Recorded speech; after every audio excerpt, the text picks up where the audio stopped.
Kamen Rider, Kamen Rider, Kamen Rider, Kamen Rider, Kamen Rider time. God damn it! The moment I start press record, somebody's texting you. Tell one of your women to stop texting you, bro. We're in the middle of something. Hey, you can stop dancing too. No, you let them dance. It's fine. Alive, alive. I want you to know that song's been in my head for the past few days. Welcome back, you guys. We are the Ryder Brothers. I am Master Asakura. This is Master Zen right here. And the one that's dancing and being himself as usual is the Urban Ninja. The Grandmaster. Who ain't worth shit. Fuck you, John. So, now that we have endured the pain that was Megaforce, Super Megaforce, it is time to return to our roots, which is Kamen Rider. I was not right to do that. No, it's not right to do that. Not just. Well, we've done Kuga already, and we've done Agito. Now, originally, I had assumed this one was going to be like in parts, but it is an hour long. Presumably, Marcosatsu, shout out to you, likes to do these things in one video, and I thank him for that. Because he does go in detail with a lot of these things.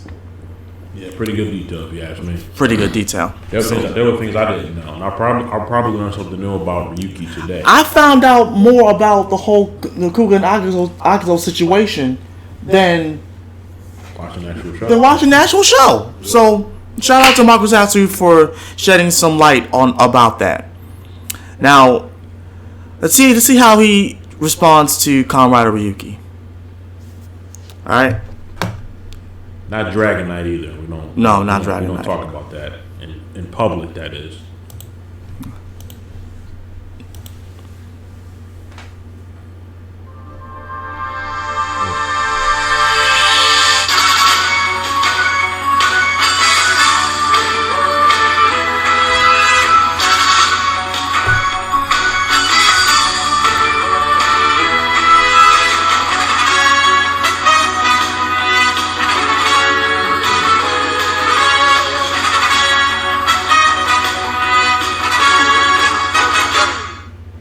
When it comes to a new era of a show, you might expect some changes to happen, but you shouldn't expect them to happen immediately. I'd say that changes in formula should come naturally, which can be seen more clearly in the Heisei era's second half. Though going back to the beginning of Heisei, Kuga felt like something out of the Showa era, but with a year 2000 setting. That was because Kuga stemmed from some ideas that Shotaro Ishinomori had before his passing, and you can see those elements throughout the show. Kamen Rider Agito felt like more of the same, except was just a little bit more of everything, including the titular Kamen Rider themselves. Now, I said they felt more like Showa era seasons, but that's pointing more towards the tone, especially with Kamen Rider Blacks and Black RX. Sure, there were still some practical effects like older shows, but since CGI was becoming more of a common tool, it was added for Kuga, even if it looks really outdated. Despite that, Kuga and Agito were well loved for their drama and characters. Agito was a step in the right direction, now that it had Shinichiro Shirokura as Kamen Rider's producer for the next few seasons. With the producer set, let's look at the main writer, Yasuko Kobayashi, who wrote for a few of my all-time favorite tokusatsu in both Kamen Rider and Super Sentai. Also, she wrote for some Metal Hero seasons too. By the time she became the head writer for the season following Agito, she already had a lot of toku writing credits under her belt. This season would be known as Kamen Rider Ryuki.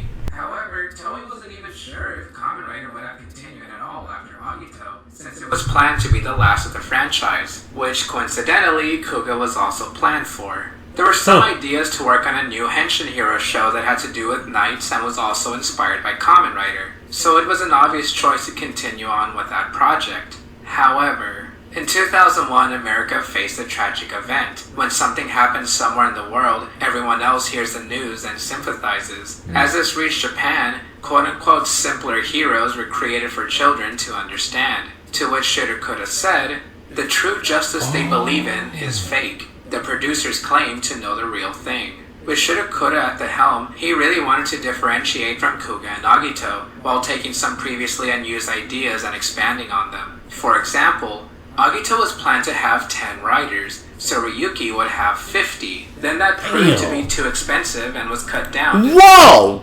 50? Whoa! Wow, I didn't know that. 50? Holy! Listen, if Kamen Rider ever has 50, you're gonna need a lot. Look, this is just an idea for the 50 thing. You might want to recruit some American actors for that, because I'm pretty sure that at least 10 of them want to be writers. Just 10. Yeah. My number is 49. And also, it's referring to the tragic event that happened in America. I think he's talking about 9/11. Yeah, that's what he's talking about. That was what talking about. Oh, okay. During that time, that was 9/11. Wow. 2001, right? Yeah. Roughly, yeah. See, I didn't even know about that. I know I knew about 9/11, but I didn't know about The 50 riders. Yeah, like holy crap. But Kuga was supposed to have 10. So But they settled for 4. Really was I thought it was Agito. That had 4. No, Kuga. No, it's Kuga? Agito. It was Agito that had okay, 4. my bad. Kuga on they only did 1. Okay. Wait a minute. Wow, dude, that's something else. You even come up with 50? Yes. Offhand? I mean, if you can continue the rider series all up to this point, you can make 50 riders Pretty much. in one show. Yes. You can do it. If you look, the show that was supposed to get 50 was Ryuki. But if you look at it, all of Ryuki's concepts and Kamen Rider. There's a lot of animals. You could do. Yes. You could do a shit. Yeah, you could. 1, 2, 3. Yeah. Yeah. All right. Yeah. Mythical or non-mythical. I mean, you could do it. You could. What? They could damn near do 5 specials. Yeah. And have like 10 riders each in each of them. There you go. Yeah, it could work. And that would be okay. 50 riders. Boom. There you go. That would be a big ass war too. That would be. It's already one. 13. Though I couldn't find specifically why they chose 13.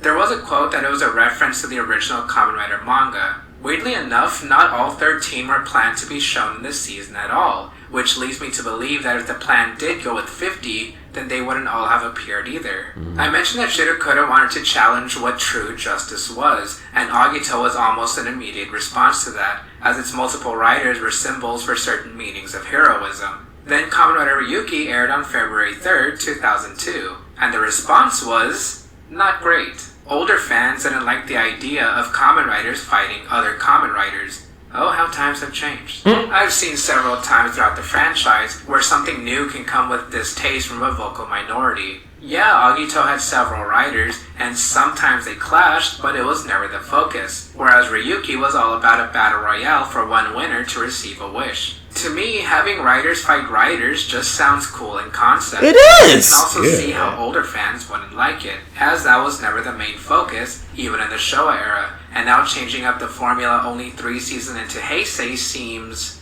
off-putting. But let's finally dive into the mirror, cause we start with mirrors, and what I call mirror noise.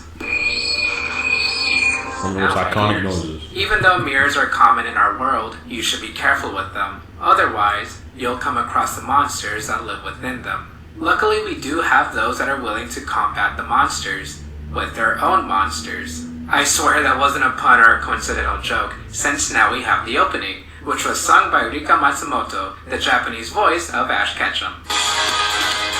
Excuse me? Yeah. Oh. I'm surprised you didn't I realize love that. the electronics on this song. Wait a minute. No, I did not know that. Oh shit. No wonder why I like the song so much. Yeah, you don't. No wonder why I like the song so much. I didn't know that. Wow. You learn something new every day. That's I did great. not know that. I didn't know that at all. I picked that when I heard the song, because I heard the song and then I watched the Japanese Japan. I did not And put. there it is. I did not put one with the other. I really didn't. I was just like, okay, this is a nippy song. I'm jamming out to it. I'm tapping my feet and shit. That's like. Wow. By the way, I want to say this right now. We didn't say this in the last 2 videos of Kamen Riders, but these openings are fire. Yes. I'm not even. I look. I think we did say it because you said it for both Agito and. I mean, I feel like we've said that off screen, but I never felt like I said it like legit. Yeah, you did. Well, I don't remember, but still, I'm saying it again. These music openings are fire. I don't know why every time when they put a Kamen series out, almost each of them are just catchy and they're fire as hell. So for me, it takes a couple listens for me to like find them. Well, actually, no. Usually, it's the intro that gets me sometimes. I know Saber's outro is kind of like it's okay. I like Saber's intro more than like the outro, and but yeah, it takes a couple listens for me, but it usually works out. Yeah, I feel like that's another show. Well, I know it's all that, but yeah. Fantastic, and of course, the vocals are amazing too. Just the name, Alive Alive, it's like it's preparing me for a good J-drama. Though my favorite parts are actually the visuals. Lots of mirrors and symbolism with the characters, as well as just looking cool in general. The best visual cue has to be where the faces of some people are censored, almost like saying anyone can be part of this battle, because that was the exact intention coming from the director. Whoa, wait, was that a kid? That's, Anyway, a gorgeous theme for a gorgeous looking show. Yeah, I said it, and I'll say it again later. We get introduced to Oda Journal, made up of Editor-in-Chief Daisuke Okubo, Systems Expert Nanako Shimada, and journalist Reiko Momoi. Hope you remember their names, because I'm barely going to bring them up, but they're cool. They also have a trainee named Shinji Kito, who's at a traffic accident right now, arguing with some guy, even though Shinji wasn't involved and just wanted to be part of it anyway. Shinji does seem like an excitable up-and-comer, happy to investigate and bring criminals to justice. He investigates a missing persons case which leads him to a nearby apartment. Inside is a small black box with cards in it. Shinji looks outside a window, noticing a red dragon flying in the reflections of the buildings. By following it, Shinji comes across Reiko's card trapped in a web, along with a spider inside the reflection. The two people we saw in the cold opening are here. Then the man in black grabs his own black box. Although, the nearby woman is surprised that Shinji can see the monster, and asks if Shinji is a Kamen Rider. Whoa, we haven't had the Kamen Rider title name drop like that in Kuga or Agito. Interesting how it's finally said out loud. Shinji gets blinded by his box and gets absorbed into the car, traveling towards another dimension and gaining gray armor. He arrives into the mirror world where everything is, mirrored. In our world, the man in black steps in front of a mirror and transforms into a Kamen Rider. Henshin!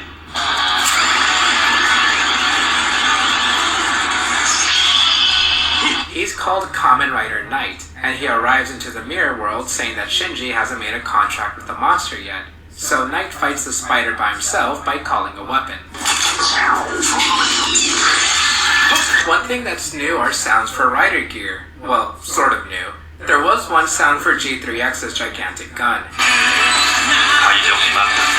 So it may have inspired more sound effects for weapons. I wasn't really expecting to hear jingles or booming voices like in more modern seasons of Kamen Rider, but I also wasn't expecting to hear a completely normal voice for the rider weapons, which brings me to say, I don't really like the sound design for this season. The mirror noise is one thing, but the completely normal tone for the gimmick is, for the lack of a better word, boring. Maybe it's because I was spoiled by how modern jingles sound, but I really can't knock it that much considering this is the first time they're actually adding voices in for everything. Yeah, I mean, it's evolution. I was gonna say, like, it's simplistic and Knight and it fits. Shinji start fading. Knight explains that their time is short. If they stay for too long in this world, it was the first time they did it, so they both leave their mirror world, but Shinji wakes up in a cafe where he gets some answers. The woman is Yui Kanzaki. She says that the black box is a card deck and questions if Shinji knows anyone named Jiro Kanzaki, though Shinji says no. Anyone that has a deck can sense and see mirror world monsters. The owners of these decks are also Kamen Riders. The man in black, Kamen Rider Knight, is named Ren, and he doesn't want Shinji to get involved, but Yui says that Shinji's already involved since a monster attacked him. Monsters from the mirror world have been attacking people from our world, which explains why people have been disappearing. But Kamen Riders can use seal cards to, seal away monsters. Otherwise, monsters don't give up until they capture their target. So, we've had unidentified life forms and unknown. What are these mirror monsters called? Unrecognizable creatures? No, they're actually just called mirror monsters.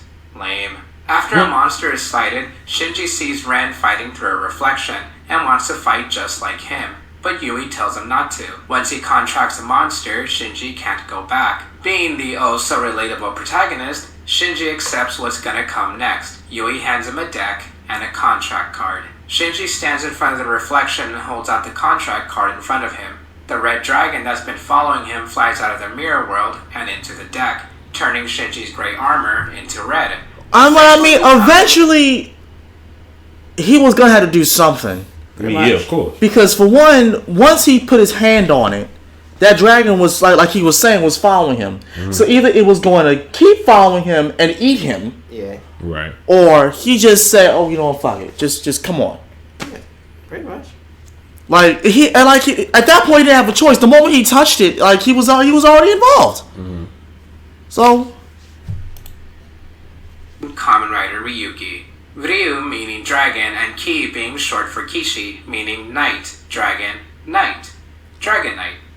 Masked Rider Dragon. Don't. Now's a good time to talk about the aesthetics so far. You've most likely noticed had to make that comparison. 60 frames per second, and that's how Kuga through Blade were filmed, though Blade was technically 48, but semantics. I don't really have anything to say other than I miss the higher frame rate, though it does make the bad CGI stand out even worse. If I ever remake the videos for those seasons, then I'll try to update the frame rate, but no promises. It was difficult to get this Ryuki footage in the first place. And I really hope you guys enjoy it because man oh man is rendering gonna take forever on this.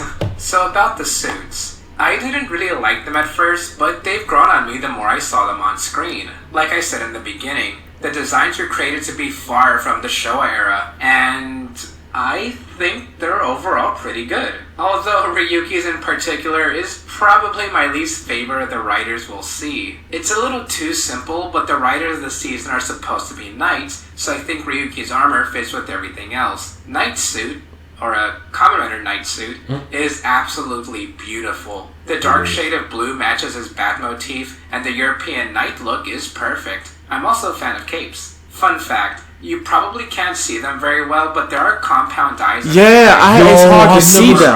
I never seen his eyes though. That's actually dope. Like how each suit have round silver enclaves somewhere. As for the transformations, again a little too simple. I know it's because of how dated the show is, but I think even back in 2002, the belts being photoshopped onto the users looked pretty bad. At least the belts themselves look cool. They're sleek and basic, with only a logo and color to differentiate between riders. Now if only I can find one that doesn't cost me my life savings. God damn! How it went from Kuga and Aita's Miss to yeah, I think I told y'all it's about $1,000 for like everything. Color to differentiate. Hold on.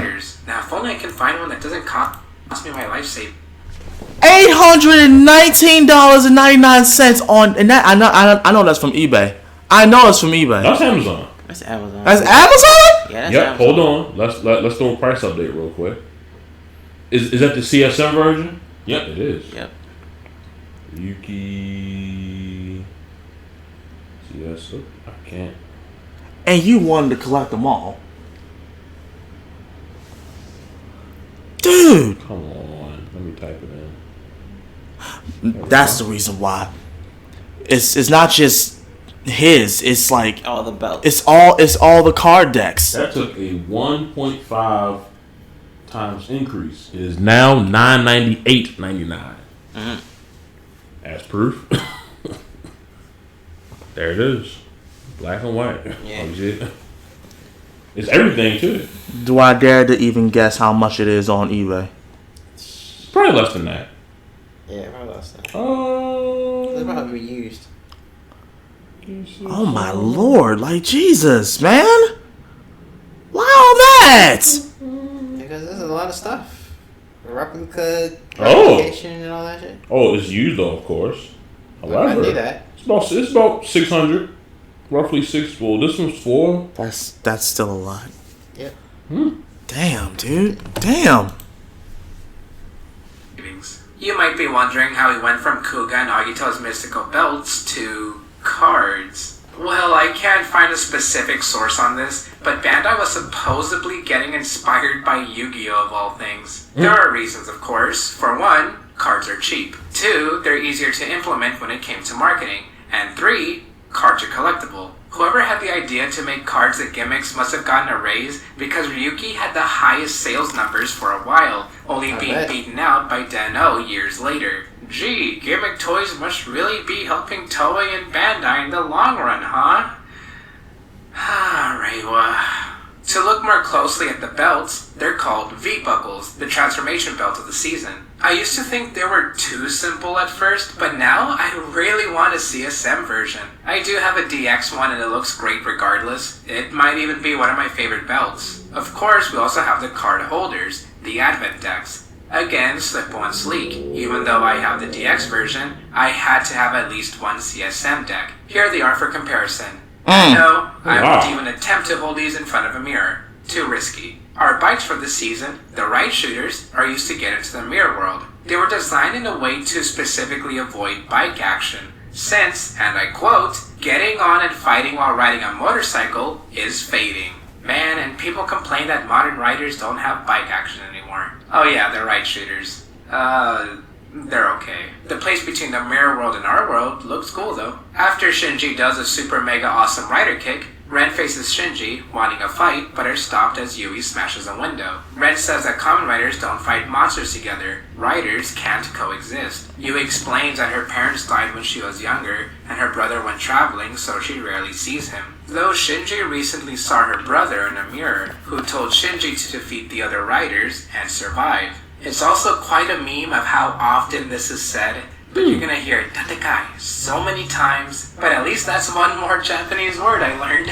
Yui's brother is Shiro Kanzaki, the one who created the card decks. Yui doesn't know why Kanzaki is making riders fight each other, but she also thinks that Kanzaki is making monsters attack people. In an empty store, we see a mysterious man pull out a deck with a symbol of a crab on it, and a monster appears in a mirror. After defeating a mirror monster, Shinji notices a right shooter appear, with a new Kamen Rider that we've never seen before. Ren later recognizes him as Kamen Rider Scissors. First off, ew. The suit looks top-heavy and uncomfortable to wear, but I like how blocky and crab-like it is, because, you know, it is supposed to be a crab. For some reason, Scissors became this huge meme in Japan, where, like, certain people are super obsessed with him just because it's Scissors. I don't know, I think it's really funny. Ren and Shinji assume that what is with Japanese people and their obsession with being having scissors? When Shinji finds the owner's corpse in the wall. Scissors' real user is Suda Masashi, a corrupt detective that uses his job to cover up for his own criminal activity. Yeah, he was a piece of shit. Suda is a man that wishes to have more power, so he kills people to feel that power. Ren, Shinji, and Sudo confront each other. Shinji, showing a bit of character, just wanted to fight monsters, not other riders, but Sudo did something unforgivable, so Shinji must fight. Though Ren says that they must fight because they're riders,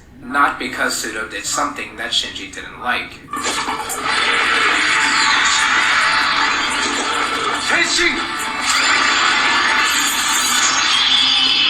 Ren uses a final vent attack and lands a direct hit on Sudo. The Scissors deck cracks. The contract is over. Masashi Sudo is eaten alive by his contract monster. As I thought since the beginning, Kamen Rider Scissors was created to be an introduction to this world, showing the basic rules and, more importantly, showing that death is a real stake here. And then we see a tease of the next rider, a green one with the symbol of a bull. Elsewhere, we see a new... I'ma say that no. I'ma say this right now. I did not like him. Why not?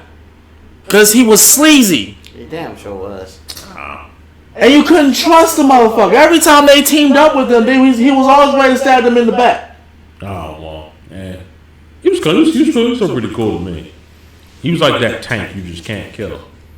Nigga, the only reason you like him because he was sleazy. And that's the real reason. Yes, that's the real reason. Sleazy motherfucker. About a lawyer named Kitaoka, who was later chased by some men in suits. It seems like this isn't Kitaoka's day as he runs into Shinji's bike. Shenanigans happen and Kitaoka explains that he got involved in some shady politics, which is why people are chasing after him. He is also pretty full of himself, saying he's photogenic and proud that he got guilty people to plead innocent. The suited men eventually surround Kitaoka and Shinji again, so Kitaoka says there's only one thing left to do: get on your knees and beg for forgiveness. They're about to get jumped until a man named Goro arrives to help them. It seems like Goro is about to transform, but in reality, he just beats up the other guys. Just so I won't have to explain it later, real familiar. Goro is Kitaoka's servant, butler, friend, one of those three. Kitaoka and Shinji hear mirror noise, so they go their separate ways and transform.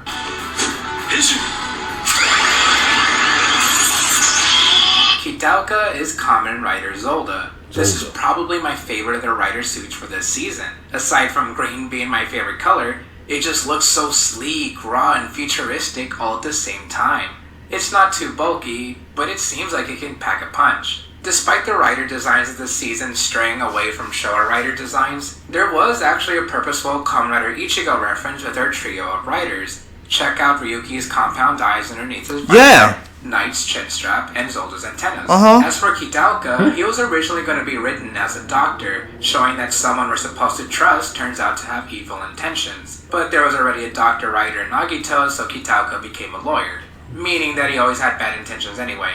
To add to the different intentions, Kitaoka explains that he doesn't care if the person that hired him is good or evil. He just wants money and loves human desire. Kitaoka loves to see what people want from him. However, Shinji says that it's kind of selfish to live by your own desire. Kitaoka doesn't believe that Shinji knows anything about him. After all, Shinji is just a normal, commonplace person. Kitaoka and Ren have a run-in with each other, though Ren's a bit smarter than Shinji, so he immediately realizes that Kitaoka's a rider, meaning that they're gonna have to fight eventually. Each rider has a reason to be in this battle, and Kitaoka's wish is for eternal life. Soon after, we have a scene of Kitaoka leaving a hospital room. We overhear a nurse saying that Kitaoka... Also, I want to say that's the dumbest wish ever. That's like the dumbest wish. Why the hell do you want to live forever for? This place is fucked as it is. You heard what he said about himself. I know, he loves human desire, and he wants to exploit that shit. Yeah, he's a sleazy lawyer. Oh, But if he lives forever, he can't be a lawyer no more. Thank you. I just fucking hate this guy. I really hate Zolda, huh? I hate him because he dies soon. he stabs you in the back. Like, there was an episode on here where he was fighting with Ryuki, and he said, "Here, put my card in. You can use it." And he actually believed him and put his card in. The shield didn't come to him. It went to Zolda. And he did it again. And the third time he didn't believe him. He pushed him out the way and made him use it as a shield. That's just the dumb protagonist motif right there, honestly. Because he fell for it twice, you said? Yeah. Dumbass. But this would definitely be you. This would definitely be you. Nah, I would. First one dead. No, I'm not Scissors. Fuck that. No, we didn't say so. We talking about Zolda. I know him, but Scissors died first. I'm not dying first. I'll be Raia, which is my favorite one in the series. What about Ren?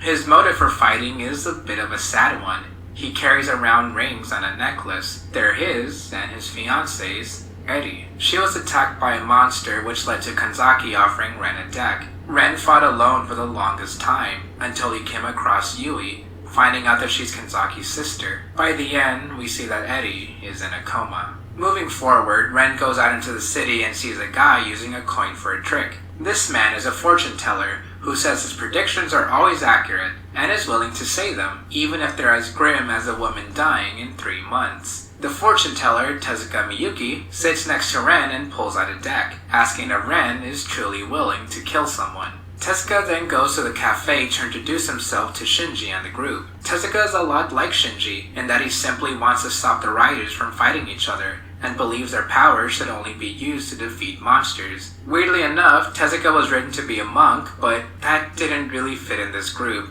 so he became more of a common fortune teller. Shinji gets a tip about masked men fighting each other on a harbor, but is too late as 2 of them have already fallen. A stranger wakes up to Shinji, saying that he created this game in order to give these people something to do, all while funky upbeat music is playing.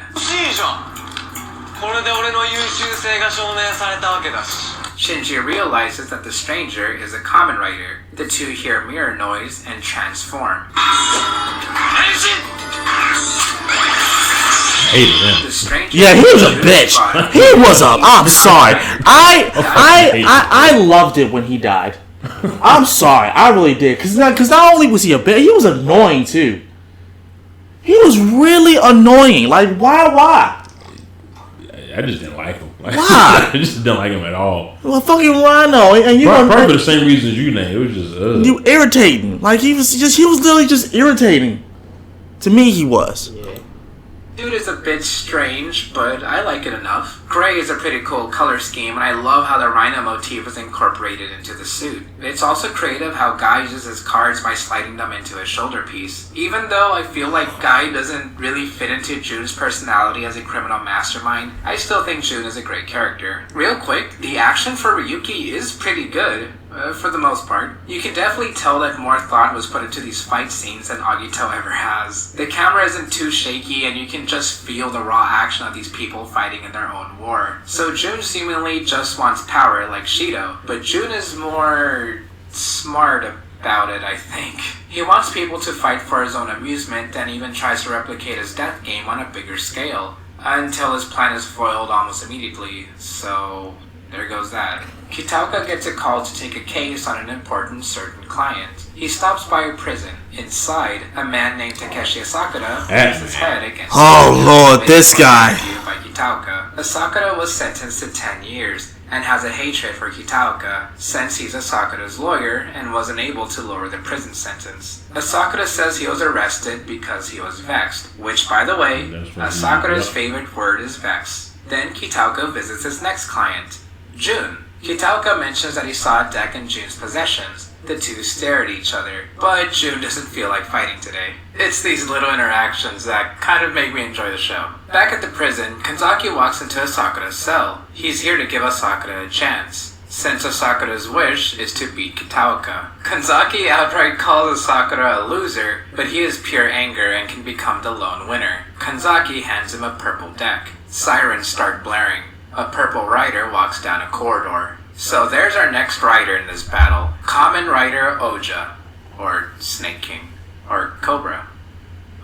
Asakura gets his signature snakeskin jacket by stealing it from a store. I actually love Asakura as a character, but we haven't had a full-on criminal as a Kamen Rider. Not like this. He's a criminal. An inmate on death row, but that was a bit too much for a kid's show. Well, that doesn't stop Asakura from taking an entire store hostage at the point as the police surround him. Jun meets Asakura and explains everything about the including how they're supposed to kill still don't each give a other. fuck. And luckily, To this day. Kitaoka is a rider. Suddenly, Asakura's gears start turning. This is really intense. Shinji is in a hostage situation against one of the craziest antagonists so far. Yes. There are real stakes here because they can't just transform to save civilians. Right. These aren't people in suits fighting with explosions in the background. These are people facing a man that is willing to kill them without batting an eye. There are lots of close-up shots that make you feel claustrophobic, uncomfortable, and unsettled. All accompanied by silly, upbeat, funky music.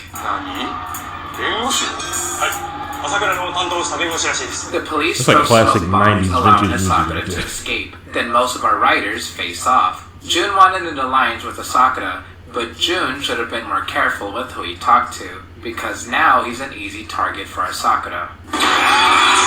Night. Oh, I love that part. Kanzaki notes that Tezuka hasn't been fighting as much, so to incentivize him, Kanzaki hands him a card with a wing on it. Kanzaki says that if Tezuka doesn't fight, the next person to lose will be him. The card says, survive. At the cafe, Tezuka makes a prediction. He lights a match. The next rider to go is him. For a bit more exposition, Tezuka says that 10 years ago an explosion occurred at a nearby house. The parents died, a young boy was injured, but a young girl seemed fine. The two kids may have been Kanzaki and Yui. Oh, now that we got to this point real quick, Yui and Shido's last name is Kanzaki, and I know I should be calling him Shido, but I've been so used to calling him Kanzaki, I really hope you guys don't mind that I just keep calling him Kanzaki instead of his first name, Shido. So, anyway, I got a comment about that a while ago, and, well, there you go. Tezuka then says that he became a writer in place of his friend, who is now dead. Tezuka's friend was named Saito Yuichi. He was a pianist that was given a deck by Kanzaki. However, Yuichi never used a contract card, so he paid the price, right in front of Tezuka. Yuichi's wish would have been to heal himself, more specifically, his hands. There was concept art on Yuichi's rider form, which would have been called Kamen Rider Blade before there was an actual Kamen Rider Blade. Tezuka puts on a brave face, but knows that his own time is almost up, so he gives Ren the Survive card as a parting gift. The final battle that Tezuka has is against Asakura. Shinji tries to help, but Asakura already took game and kills Tezuka. Meanwhile, Ren decides to face off against Asakura, but this time, Ren is going to use Tezuka's help with the Survive card.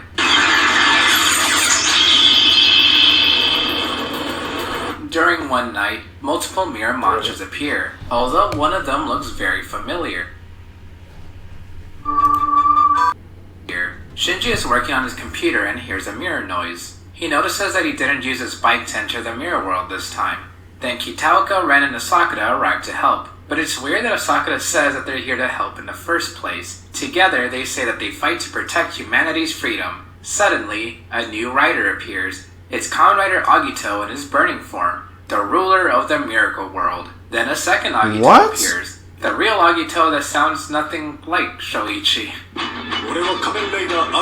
With the power of friendship and Asakura's wonderful spin, they defeat the fake Agito, along with this really cool double rider kick. Ren, Asakura, and Kitaoka say that they're happy to have met Shinji. Everyone poses and everything is good again. Then Ren wakes Shinji up. If the weirdness didn't give it away, this is a hyper battle video for the season. Yeah, that's Kamen right. Rider Yeah, I was like, it's that's not hyper exactly battle the video. There's crossover no way he I would was be hoping that good for, since like we only that. see the Agito suit and the voice isn't from the original actor. Plus the quote-unquote real Agito only shows up for a minute to do his rider kick. Of course, it's not a necessary watch, but it's fun. Plus it's short, so if you're interested at all, then it's worth your time. In a later episode, Ren, Shinji, Kitaoka, and Asakura all begin to fight. Asakura is about to use a final vent, but a bright light surrounds them with a gold rider floating from it.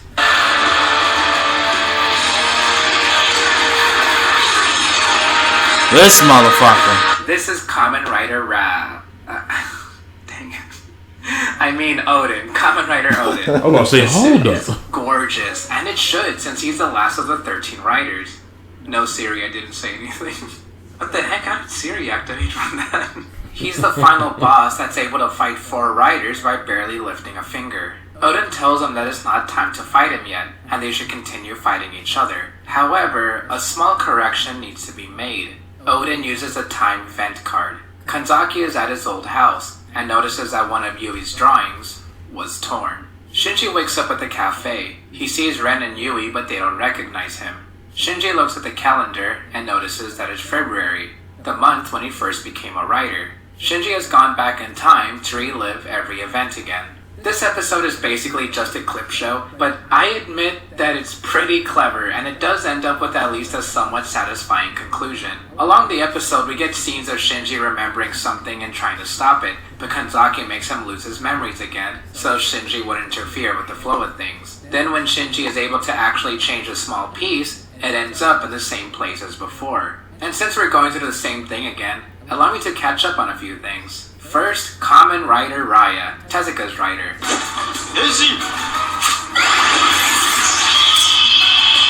It's definitely a stingray, alright. I really don't know what else to say about it. It's basically just another suit to me. I do like the markings on the torso though. Next, Kamen Rider Oja, Asakura's rider.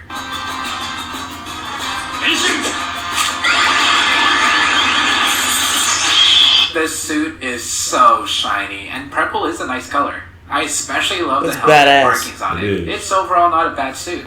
I'd buy a figure of him. And finally, Knight Survive. Man, I already love the base Knight suit, but the Survive form is just so cool. It adds a bigger piece for the torso and a slightly new helmet, but the colors and the way the edges pop look great. Now for a bit of trivia. Remember when I said that at one point all 13 riders weren't planned to appear in the show in the first place? An example of that would have been at Oja's debut, where it was said that he would have already defeated Guy and Raia off screen. That would have been really lame, so I'm glad they gave actual characters of those riders. There are 3 riders we don't get to see in the actual show and rather in other media, but I'm still happy we got to see each rider in one way or another. Back to the show, events play as normal, then it gets to the point where Odin makes his first appearance, but this time, Shinji is able to land a hit on him. As time flowed, Shinji has been writing, When you see gold feathers, punch behind you. Then Shinji says that something else has changed. The burden of the fallen riders has doubled, so Shinji will fight even harder this time. Odin leaves.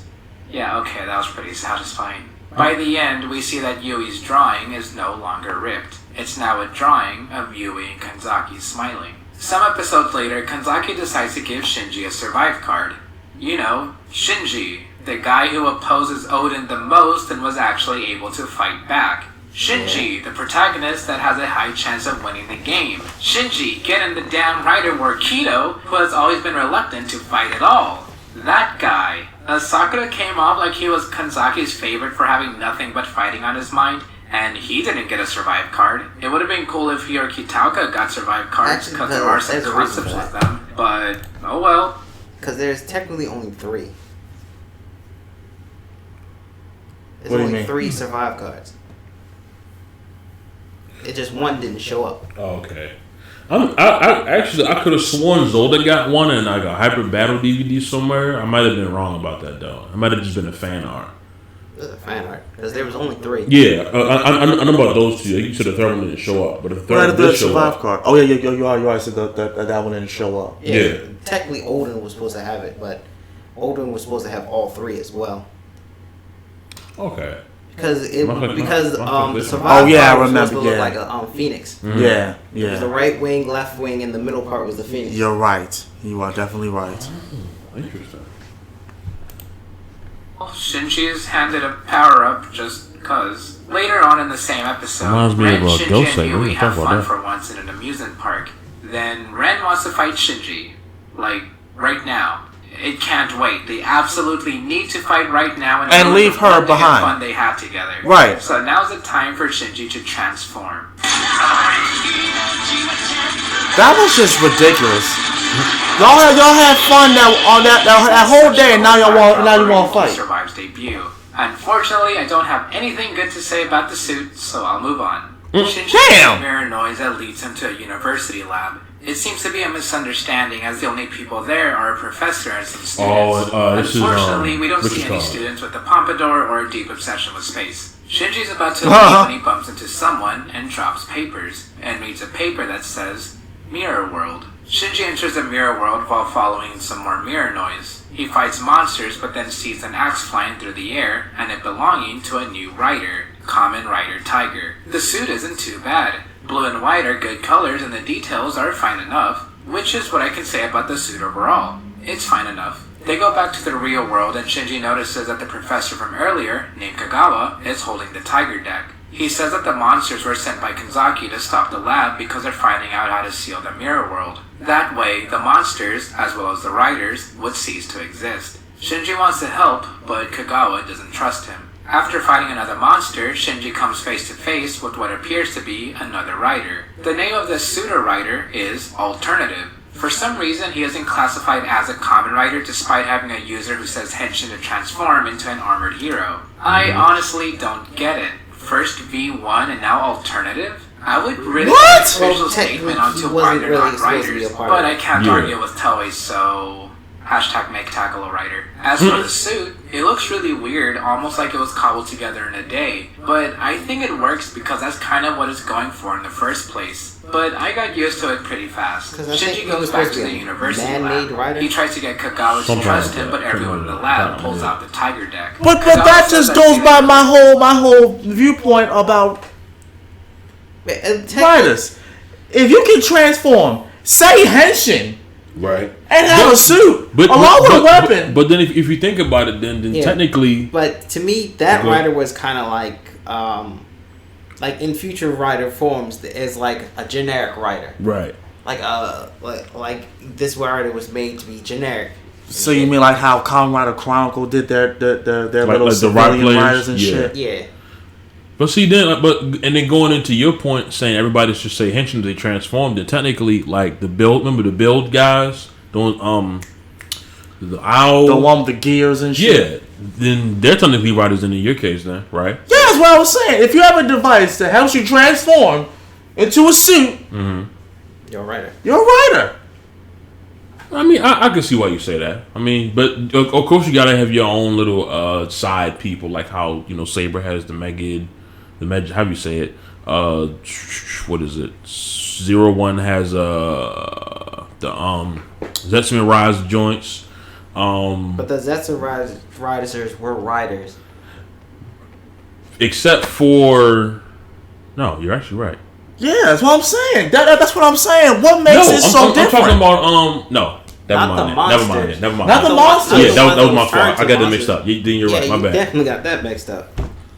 Yeah, well, I don't get it. God damn it, Tony. I mean, but technically they have belts. They're not really riders though. But you also right. I'm just saying, like they have belts, so they could say henshin, but they don't. So they don't because they were supposed to be the monsters. Right. Our world requires heroic conduct. 10 lives or 1 life. What would be the choice to go with? Shinji stays silent. The courage to sacrifice one to save many is the obvious choice, says the professor. At the cafe, a young man wants to become a part-timer there. Shinji recognizes him as Tojo Satoru, one of the students from the lab. Shinji pulls him aside to ask how to seal the mirror world. Tojo can't say. Shinji at least wants to know who Tiger is. Tojo can't say that either. But it seems like Tojo and his colleagues know about Ren being a Kamen Rider. After a fight with Alternative, Shinji asks why Yui is the target in the Rider War. If Yui is gone, the Mirror World and the Kamen Riders will be gone too. Yui would be the one sacrificed to save the lives of many. Alternative and Shinji fight again, this time Shinji giving an answer. Whether it's one or many, he will not let anyone be a sacrifice. Alternative attacks while Shinji's back is turned, but Tiger appears to defend Shinji. Tiger uses a final vent and kills Alternative. It turns out that Alternative was a random student from the lab, since Kamen Rider Tiger has been Tojo this entire time.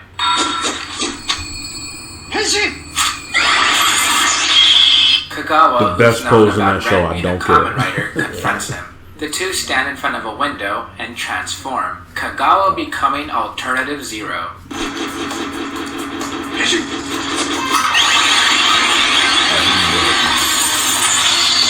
Ooh, bad boy. This is basically the same suit as a previous Alternative, but with some extra bits and pieces. This is the main arc that we'll be following almost to the end. Right now we're on episode 40. It seemed like time really flew by, huh? At first I was a bit taken aback by how much was thrown at me when the show was almost over. Ryuki Survive debuted a lot later than I was used to, and now we're introduced to a new group at the university lab. Keep in mind that Kitaoka and Asakura are still in this battle, so it might be a bit overwhelming. But oddly enough, the story of the lab group fits in pretty well to me. It's mostly focused on Tojo and what his morals are when it comes to what being a hero means. The lesson is a bit too on the nose, especially when Kagawa tries to give off what being a real hero means, but Tojo not knowing that feeling. Still, everything else works with the rest of our writers. At the cafe, Shinji serves a guy who then hands him a business card. Mitsuru Sano, Kamen Rider Impeller. Okay, I feel like I've gotten better with my pronunciations ever since I actually started studying Japanese, but I still don't get this writer's name. His katakana says Emperor, which makes me think the intention was Impeller, but it's also close to Emperor. I guess I can keep saying Impeller, but I'm also just used to saying Imper. I was waiting for you to pause. His thing was he was supposed to be Emperor, but it's his rider form was more of a stag, or not stag. It's like it's one of those gazelles. Antelope, yes. It's a gazelle actually. It's a what is the word I'm looking for? It's like a type of gazelle that has like emperor horns or whatever, which is why when he transforms it's like that. Or whatever. Emperor. Like yeah. So it's kind of like Impeller because they, all that. But yeah. Japan. Wasn't that your favorite? Continue to be subtle yet clever. No, because it never showed up. Emperor? It showed like once or twice. The the Japanese version, yes. Oh well, not in America because it never showed up. Well, we're not. Look, listen. We always said we weren't going to be talking about that shit. So, yeah. He did show up in Dragon Knight. You're right. He didn't. He didn't. Yeah. So please forgive me if I keep going back and forth on this name, I just have no idea. Ren and Shinji sit down with this new writer. It seems like Mitsudo really idolizes the two and wants to serve them, but with a condition. Contract money. Ren immediately kicks him out. Then Mitsudo talks to Kagawa and Tojo with the exact same act he gave Shinji and Ren. But before he's able to bring up his money condition, they hear a mirror noise and Mitsudo transforms. This suit used to be my least favorite. The gazelle and boxer motif look great, plus I love the fur around the vest. I might say it's in my top 3, maybe even top 2. Now we just gotta find a Figma of it. Tojo then kills Kagawa. Yeah, that's it. Afterwards, Mitsudo gets a call. His dad is dead. Apparently, Mitsudo's dad was the president of a huge company, and now Mitsudo is in line to take his place. The next day, Mitsudo prepares for his new life as president. But Kanzaki is there waiting for him. Mitsudo only became a writer to have a happier life, but now that he's rich, he no longer wants to be part of the battle. Well, Mitsudo doesn't have to fight, but there will be consequences. Mitsudo has dinner with his workers, and he meets a young lady. She's cute and very sweet. It seems like for once, things are going right in Mitsudo's miserable life. He thinks to himself that he will fight only to protect his lifestyle. Mirror noise. Mitsudo transforms in front of his lady friend and fights Shinji. Tojo arrives, but he just stands there. Mitsudo is getting beaten down and he yells for help. Tojo finally decides to help, so uses a final vent on Mitsudo, saying that Mitsudo was the only one besides Kagawa to ever be nice to him, which is why he had to kill them. Mitsudo runs away. Asakura arrives and finishes off Mitsudo for good. The Impeller deck breaks. In his final moments, Mitsudo bargains for his life. He yells for the girl he was with, and manages to stand next to her in the mirror world. Mitsudo's final words are, "I just wanted to be happy." Ren gets a call from Yui. She notices that she's fading. Yui looks into a mirror and sees a young girl. The girl says that Yui disappeared on her 20th birthday, which is in 1 month. Yui remembers that she used to draw pictures of monsters that look similar to the writer's contract monsters. She figures that the writers, the monsters in their mirror world... And that's when I realized all of this was because of her.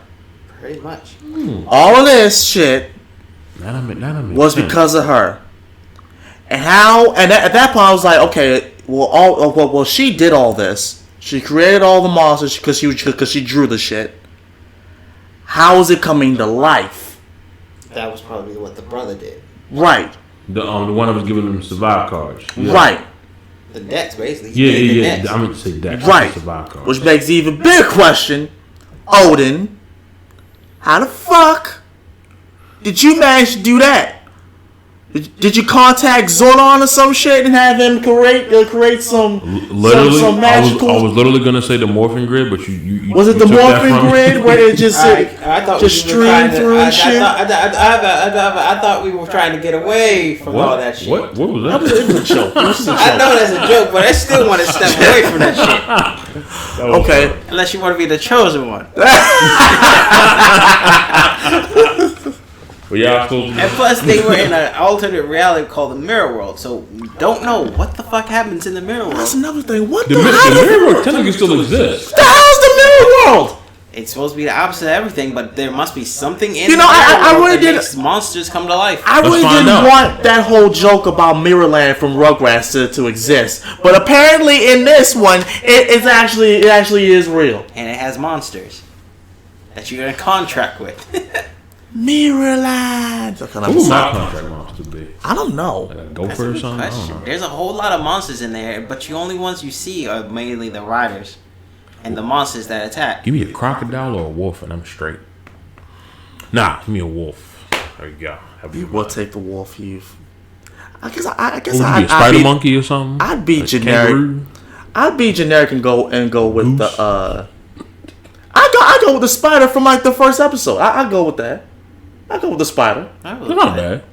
Actually, remember the pictures I showed you of that spider rider? Yeah, I remember that. But that's just fandom. That was cool. It looked good though. Yeah.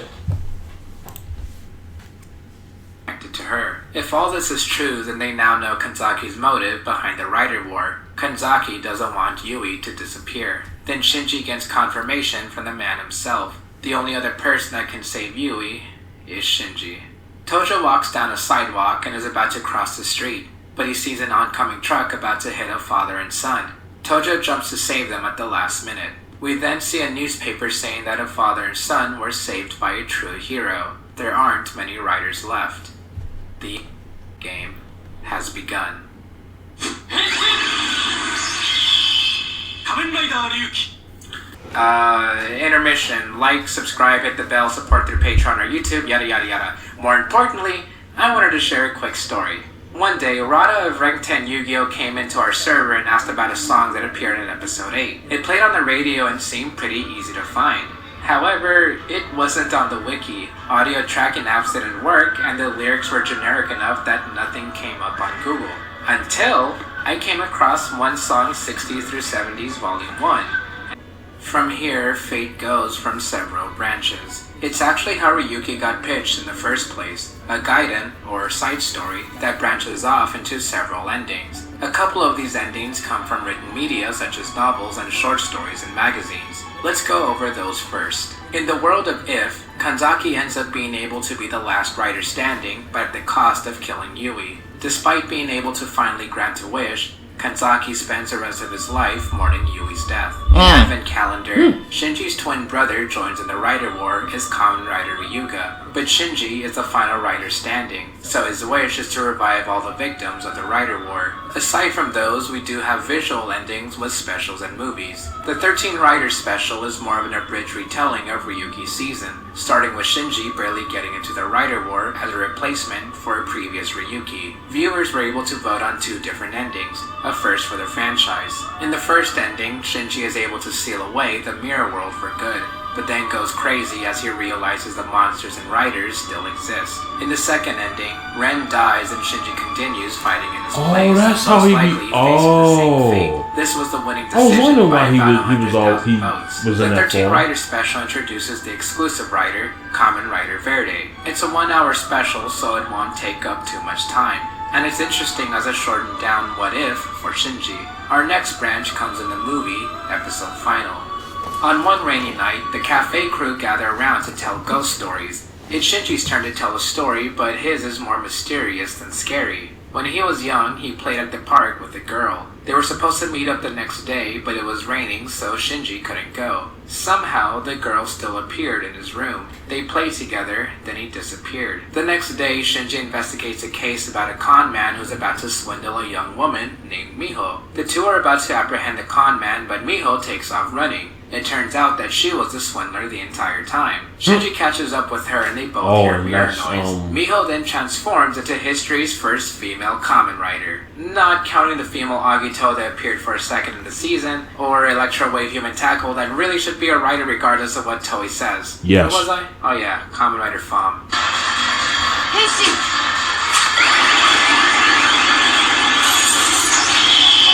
Name's a little too on the nose there, Toei. Anyway, the suit doesn't look too bad. It fits alongside the rest of the Ryuki riders. Later on, Kanzaki gathers all the remaining riders. Kitaoka, Ren, Shinji, Asakura, and Miho. But Kanzaki says that there's still one more rider that they'll encounter very soon. For now, Kanzaki explains that time is almost up. They have 3 days until their wish can no longer be granted, so they must fight. And they do. After the fight, Miho tells Ren and Shinji that Asakura killed her older sister. Miho's motive to fight is to wish her sister back. Yuri remembered that she made a promise to a little boy that they would meet again at a park. The boy didn't show up, so she played with her mirror self. They played for too long, so the real Yui couldn't return. Mirror Yui offers a trade. They could go back to the real world, but the drawings they made would stay in the mirror world. Meanwhile, Miho and Asakura fight. It seems like Asakura is about to finish her off until a black dragon saves her. It belongs to a rider that looks like Ryuki, but with a black color scheme instead of red. This is Kamen Rider Ryuga, and I absolutely adore the suit. I don't mind recolors all that much, at least not until we get to Kamen Rider Ghost, but for now the suit looks really cool. Ryuga is able to weaken Asakura to a point where we see the Oja armor turn gray. Miho takes the chance and destroys Asakura's deck. The Oja armor breaks, leaving Asakura exposed to the mirror world. Asakura pins Miho to the wall in a final attempt to fight, but he fades away before he can do anything. With another rider dead, 5 more remain. A wounded Kitaoka considers quitting the Rider War. He and Goro go out to buy flowers for Reiko, but this time, Kitaoka leaves the Zolda deck behind. Kitaoka officially forfeits the battle. 4 riders are left. Shinji and Miho go on a date or something. Don't ask, I don't really get it. Although we do get some cameos. Afterward, Shinji tries to throw Miho off a building, but it seems like time is up, as Shinji begins to fade. Except it's not the real Shinji. Mirror Shinji transforms along with Miho, and they fight in the mirror world. Henshin.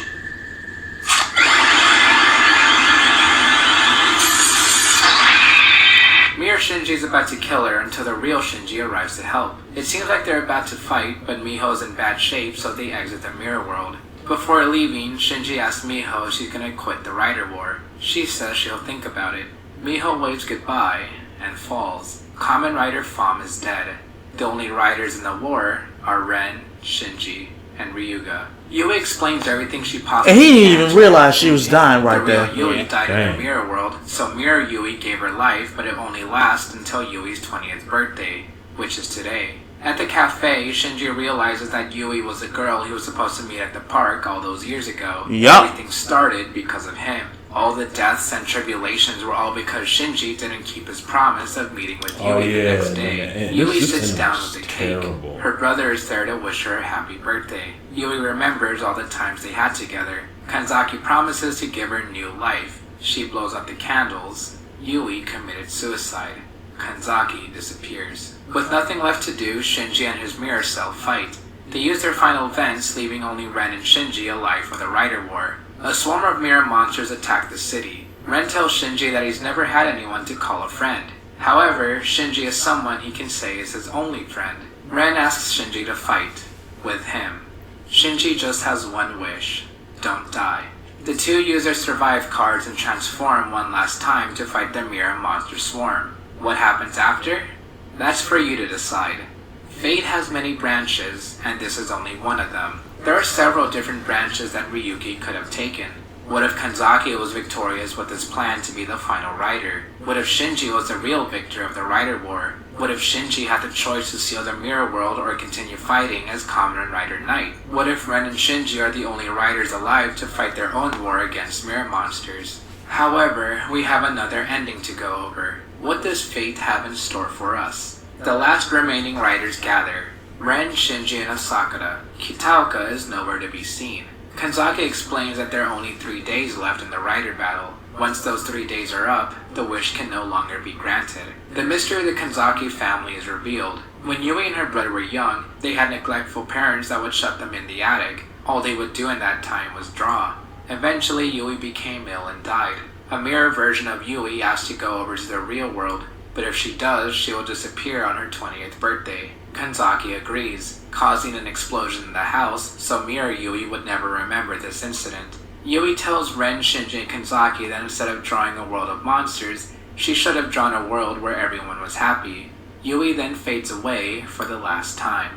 Kitaoka tells Goro that he's thinking of retiring from being a writer. He tries to call Reiko to have dinner, however, Kitaoka doesn't have much strength in his hands. Still, Kitaoka prepares for his date, but says that he needs to settle things with Asakura. A swarm of monsters begin to attack the city. During the destruction, a little girl is left alone. Then she's saved by Shinji. However, the swarm is too much and Shinji ends up severely wounded. Ren and Shinji enter the mirror world, but Shinji begins to feel weak. He wakes up in the real world with Ren holding on to him. It seems like Shinji has finally found his answers. Shinji wants to close the mirror world. That would be Shinji's wish. With that, Shinji Kido succumbs to his wounds and dies. Kanzaki tells Ren that he needs to settle things with Odin as the final rider. Episode 50, A New Life. Asakura sees Zolda in the mirror, so he transforms. Asakura uses a final vent and is able to land a direct hit, but Zolda doesn't get up. The Zolda armor shatters and reveals Goro. Kitaoka lays on his couch, lifeless. Asakura stands in the real world. Guns are pointed at him. He picks up a metal rod Man went out. to run.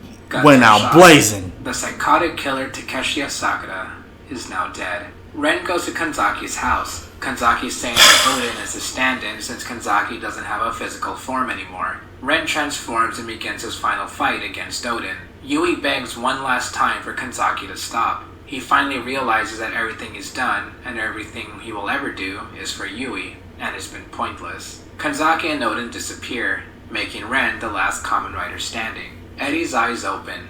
She sees rings on her finger as well as Ren slumped over on the wall. Eddie tells Ren that he's gonna be cold if he stays like that. Ren says nothing, and stays motionless. Kanzaki tells Yui that he will do it all over again and continue to try to grant Yui a new life. Yui just tells him to stop. Yui says she's right beside him. Always.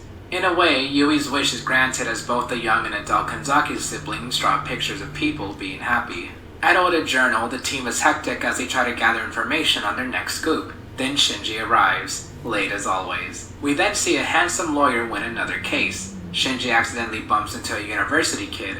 They apologize and go on with their day. A fortune teller says that her predictions are always accurate, so some crazy guy kicks down her journalist friend's bike. Our friend bumps into a dude wearing all black exiting a cafe. They share a scene and Shinji goes in. We then see a picture of Yui smiling happily with her brother. Everything is reset. The riders, the mirror world, and the monsters have ceased to exist. 17 years later, Shinji has woken up. Oh yes, and they made this. Yeah, this was they're being hunted by badass. Jun and Tojo, so they all transform.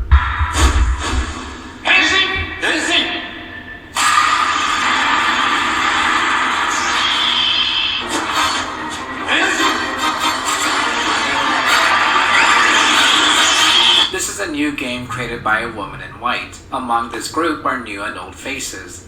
Shinji, Tezuka, Jun, Tojo, Ren, Goro, and Asakura.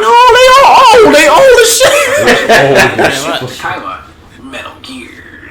Like 2 of you are gonna get why I said that. This game only lasts 7 days. Riders die, betrayals are made, and Kamen Rider Gio, Sogo Tokiwa, and Kamen Rider Gates are fighting another Ryuki. Who will survive? Why did certain users return? I'll leave that for you, because let me just say, Rider Time Ryuki is up. In a good way. This special is only 3 episodes long, and you don't have to have seen Kamen Rider Gio to understand it. Very slight spoiler, but I saved Rider Time Ryuki for the end since it acknowledges the show's ending, rather than the movie's ending that we see in Gio's season. Is it weird to say that I kind of enjoyed the special more than the full-on season? Oh boy, that's gonna be controversial. No, it's not. Gotta put it best. Rider Time Ryuki is like biting into an apple that tastes like a hamburger. What? So by the end, which branch of fate did you go with? Hopefully it was the right one.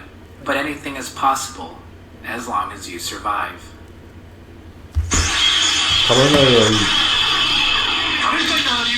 Fun fact about Kamen Rider Ryuki, there are people who like it. Just like me. I remember being in your position. Like, seriously, let me get real with you guys. You aren't familiar with many toku. God knows you haven't watched many, really. It's easy to feel ashamed of not having your own opinions just yet. It's easy to be afraid of what people think of you if your opinions don't reflect general consensus. What if they represent some sort of stereotype that you wouldn't have known of yet, you know? Well, what if you aren't taken seriously because your knowledge is just that limited? Because of it, it's easy to take opinions like Marcos's like gospel, or anyone's, really, anyone that you meet. Every year, you could see tons of fans who skip series they think look amazing because they're afraid of disappointment. And for me, I used to be exactly in their shoes. In my case, that series was Kamen Rider Ryuki. Wondering why I'm mentioning it in this video, huh? The idea of a Kamen Rider Battle Royale was something I thought was so cool, and it stuck in my mind for a long time, especially after I finished watching the 2000 movie Battle Royale for the first time. Great movie, by the way. Please check it out. Looking back on how I saw Ryuki at the time, its style, its tone, and how I just like sat in my head and just sort of gave me this weird, barren, wasteland battlefield kind of aesthetic in my brain of these people fighting to the death in order to survive and beyond justice and beyond heroicness just to see their goals to the end. It was just something that like brewed in my mind, and I remember even at the time being super infatuated with it. The only thing is, at the time, all anyone ever told me was to skip it. I remember making jokes about how Ryuki was boring and slow and plotless, but I'd never actually seen it. I just heard others say that, and because of it, I said it in order to fit in a certain way.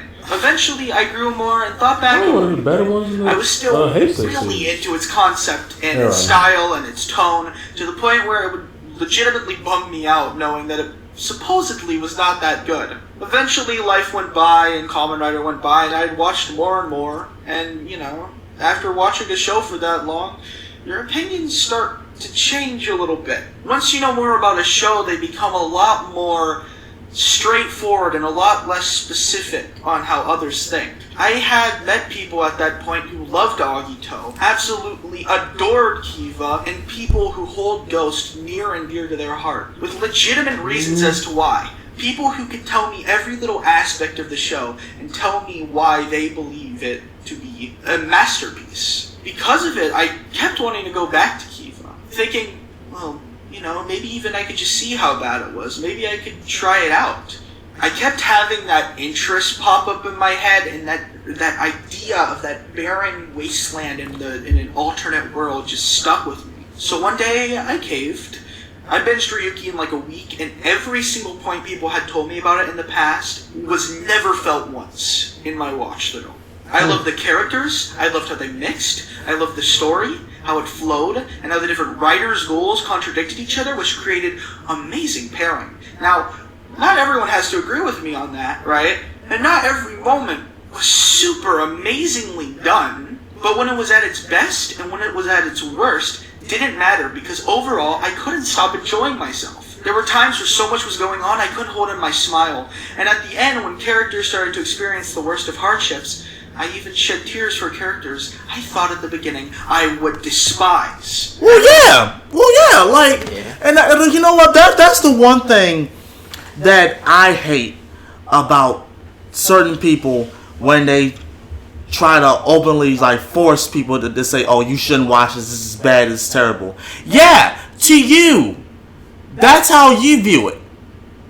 Not everything is going to be black and white. Not everything is like the worst of it, and not everything is the best everything of it. You can have your own opinion. Yeah. You can have like your own likes and dislikes. Just because that little bit of group doesn't like that something doesn't mean that you have to join them or you feel as though you should have the same viewpoint. What kind of fucking logic is that where you have to openly hate something because everybody else hates it? Not because you watched it, not because you even took time to understand it, because everybody else said it was bad. I hate people like that. Cause like people like that, they don't let themselves have their own opinions and their own experiences with things. If it was like that, then a lot of things would not get done. Certain series would not be popular. Like Kamen Rider, for example. Exactly, like Kamen Rider. Or Megaforce. Certain series would not be popular. Certain series would not be disliked. Certain things would not be critiqued because everyone would have the same exact viewpoint and opinion, and that's fucking boring. But we can all agree Megaforce is terrible, though, right? Just saying. He doesn't want to say it because it was his fault. We had to watch it. No. It was Joe's fault. We had to watch that. I had no part in this. The reason why, and I'll say it again, for the millionth time. I don't care how many times I have to say this. The reason why I wanted to watch it is because I didn't want to partake in what everybody else was saying. I wanted my own viewpoint, my own opinion on it, and share it with you guys. Because you want to know why? Because we are fucking different people. That is true. We understand that. We are different. We are going to have differences in opinions, in likes, in dislikes, whatever. That is so, true. regardless of what it is, the shittiest or the best, what you need to do, and I will always say this whenever I do movie reviews, cartoon reviews, anything, go watch it for yourself. Go experience for yourself. See how you look at it. How you look at the story. how you think about the characters, how you feel about the certain thing overall. But you can agree that Mega for not just one. Your viewpoint matters. That's the whole thing. That's the whole thing that I'm trying to point across to people is that when we do reactions and stuff like this, you have to know that your opinion matters. Right. Your own opinion matters, not collectively what other people say. If you just go around saying what random people said that you'll never meet in life, how are you going to experience shit? That is true. How? That's the one thing that we as nerds and geeks have to understand is that we can't keep living in the shell. We really can't. Because ain't shit gonna get done and we're not gonna grow as people, as individuals. Like and subscribe for the rant. We love your rants, Rio. They're amazing. We're finishing Ryuki with a sense of joy, and I felt like I'd repressed that before when I was trying to list myself under the rule of general consensus and being afraid to choose the first season that I thought personally looked cool. Now I'm not trying. By the way, the only people that make these fucking rules up is us. There's no official thing saying that though you have to be this way. We make that shit up because of peer pressure and insecurity. To say Ryuki is good or Ryuki is the best one, nor am I really going in depth about it. Truthfully speaking, I don't even think Ryuki's the best one.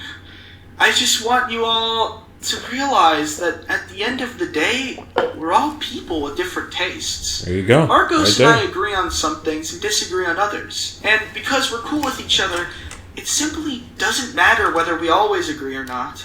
The same should apply to you all watching. Countless times I see similar opinions on shows I know guys like you have not watched. People in the comments just haven't seen. But it's okay. It's okay to be in your position. I want you to feel like there's no shame in gathering these kinds of opinions and shows you think look cool or others think look horrible or others say look bad or others say look good. Because at the end of the day, you're going to take more out of any one of these shows than anyone else watching. Mm-hmm. Whether it be Kuga or Ghost or Kiva or Build. Also, I want you all to know, it's okay not to know things. A lot of you are newer to the fandom, and because of that, there's such a small voice on how to go about it. Take what you think is cool, own that you think it's cool, right, and know that it's okay to disagree with others. So don't get too heated about it. Yeah. As someone in that position, I wish I had someone to tell me that initially. I feel like I would have opened up to newer things a lot sooner. You see, look, listen, that's the same thing I was saying. For example, Master Zen has a grievance with Doggy Kruger. Here we go. He has a grievance with him. Here we go. I like the motherfucker.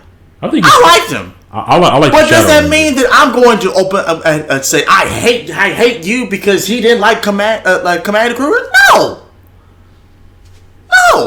He had a logical reason for not liking him. He did.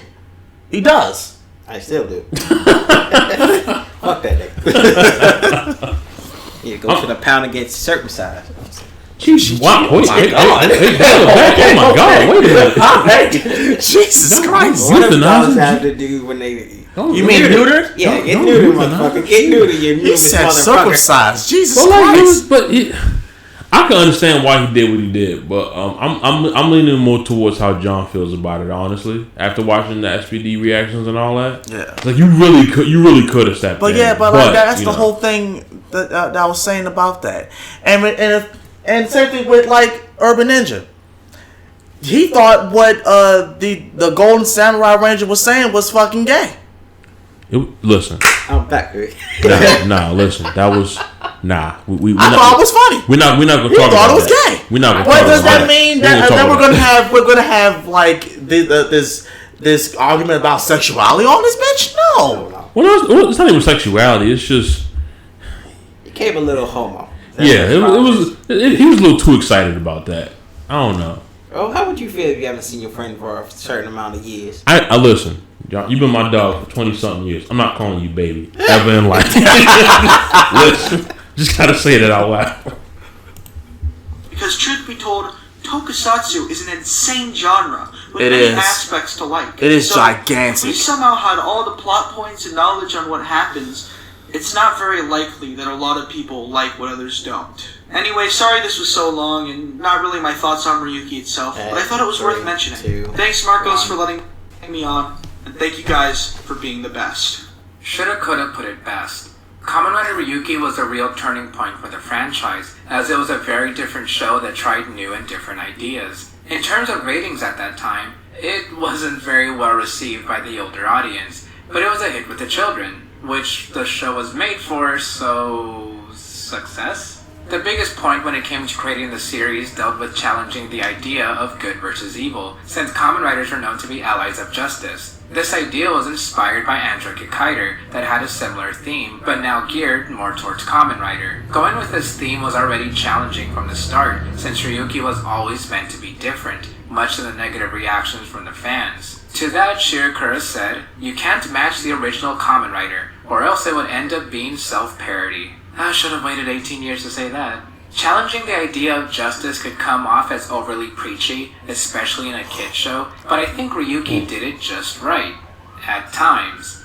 Like, yeah, I can see the concept when a majority of the writers in the show aren't good people. There are some obvious villains in Asakura being a literal criminal, and there are some people with questionable morals like Tojo who has his own ideas of what being a hero means. Then we have people like Tezuka and Mitsuru, who are trying to get by and end up being at the wrong place at the wrong time. The good parts come in when the show doesn't tell you that what Kitauka is doing is wrong. The show doesn't tell you that you probably shouldn't look up to Jun's lust for power. The weird part is when the show says, "Oh man, Tojo isn't sure what being a hero means. Sacrifice one to save many? Whoa, but Shinji said he's gonna save everyone." In All the fact, protagonists he say says that. that a lot. This is not a bad lesson outright. I'd rather just not have it said so many times. I've also heard that in Ryuki, quote-unquote, there are no good guys. There are no heroes. And that comes off as too, okay, how should I put this? Quote-unquote, you really need a high IQ to understand Ryuki. And it seems more preachy than what the show is really trying to convey. I guess you can say there are no heroes, but then what about Shinji? Oh wait, he doesn't count, right? Maybe I've heard it too many times to the point where I'm like, yeah, okay, Grandpa, let's watch some Build or something. I will say there's more good to this concept than bad. Like, way more good. I've said numerous times that what I look at is basically surface level. You can dive deep and write entire essays about each writer. Meanwhile, I'll just say that 60 FPS looks cool. That's not to say I don't get what's going on and that I don't understand what others have to say. I just rather enjoy the show in my own way. However, even the surface level concepts in Ryuki are very interesting. Notice that I keep saying concepts because ideas are one thing, execution is another. The story that's made to connect and flow these concepts together is, okay, the first time I looked at Ryuki, I was leaning more towards a negative, mostly because it got boring for me. As always, opinions change over time. So, what do I think now? Yeah, sorry, Ryuki doesn't really do it for me. This will be a very weird thing to say, and I'm definitely going to emphasize it more when we get to Kamen Rider Build, but hear me out. I acknowledge that Kamen Rider Ryuki is a good show. I'd even go so far as saying it's a fantastic show. However, it's not for me. I hope that came across throughout the video since there was actually a surprising amount I didn't go over. I'd even say that what I did go over was about 1/3 of the show. Although what I really do want to talk about are the alternate endings. Ryuki was pitched as a side story that was able to branch out to other endings. How much of these endings are true or 100% canon is either up in the air or completely up to you, except for A New Life, episode 50 of the show. A New Life is the ending that continuations follow, like Rider Time Ryuki, but I still think anything can be as canon as you want it to be. A bit of a cop-out, I know, but Decade introducing the multiverse changed my thoughts on a lot of things. There are 4 endings, 5 if you want to count Rider Time as its own thing, shown between the season with movies and specials. Then there are 2 more endings that you could read through the SIC Hero Saga. First up, episode final, Ryuki's summer movie. Most would tell you that it starts after episode 46, but I'll tell you to watch at least a little bit of episode 47 to get a bit more of an understanding behind Yui, and we can assume that every event from the show that has happened up to that point is where the movie starts. Ryuki's season only showed 10 of the 13 riders. Where the other 3 were, I can only guess they died off screen, never got their decks, or just simply never existed. Episode Final showed 2 of these riders, Fam and Ryuga. Aside from that, Episode Final also gives a bit more insight on Yui's past. A big difference is that in Episode Final, Yui entered the mirror world on her own and made a deal to come back, whereas in A New Life, Yui died of an illness and her brother was the one that took Mirror Yui's deal. Analyzing Episode Final makes Kanzaki's motive a bit hazy. Yes, he still wants Yui to come back, but how he connects to the mirror world is not exactly explainable. There are also some strange decisions, such as having Asakura die by a brand new rider, Kitaoka being able to forfeit the battle completely, and Odin just not appearing whatsoever in the movie. Episode Final, as well as 1/3 of the show, was written by Toshiki Inui, if his usual tropes weren't a dead giveaway.